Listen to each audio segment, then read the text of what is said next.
لما تلاقي حد منزل عرض على السوشيال ميديا تاتو الحواجب بقد كده، وانت تجري وتروحي تعملي حواجبك وتطلع بالشكل اللي احنا شايفينه ده، انت كده دمرتي وشك ودمرتي جمالك. وطبعا عشان نعدل من الشكل دوت للشكل الجديد، سواء تاتو او مايكرو، بياخد مجهود كبير وبياخد كلفة كبيرة. عشان كده بنصحك ما تعمليش اي حاجة عند اي حد ما تعرفوش.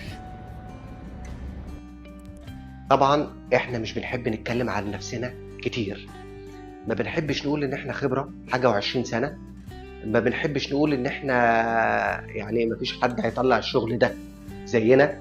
آه نبص على الشغل ونحكم بنفسنا نشوفه عامل ازاي.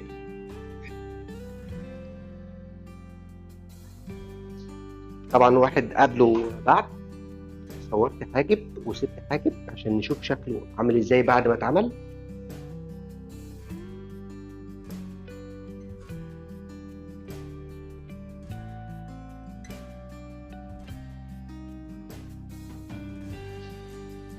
شكله قبل على الشاشة، شايفين شكله عامل ازاي.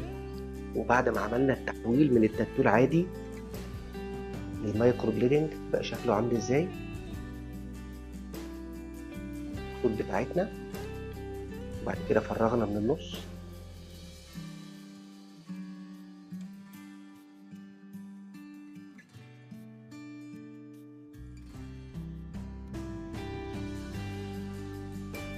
ده قبل طبعا مظبوط خالص.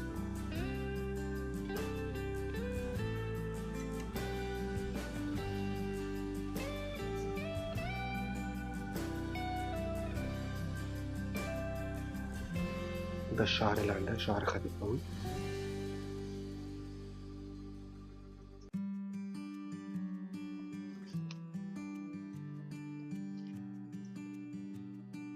اخلص الحاجب التاني وارجع لك. طبعا بعد ما خلصنا الحاجبين نبص عليهم بصه نشوف شكلهم عامل ازاي. يلا.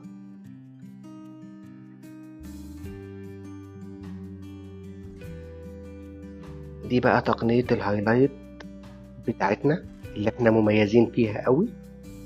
طبعا احنا شفنا الحواجب على الشاشه اهي شكلها عامل ازاي.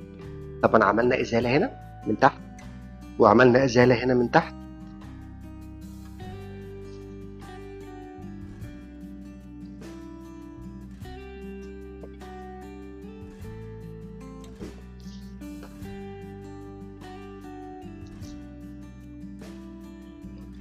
بس لو عندك تاتو حواجب او مايكرو بليدنج قديم اللون بتاعه او شكله مش مظبوط عايزه تعدلي عليه، تنورينا في اي وقت.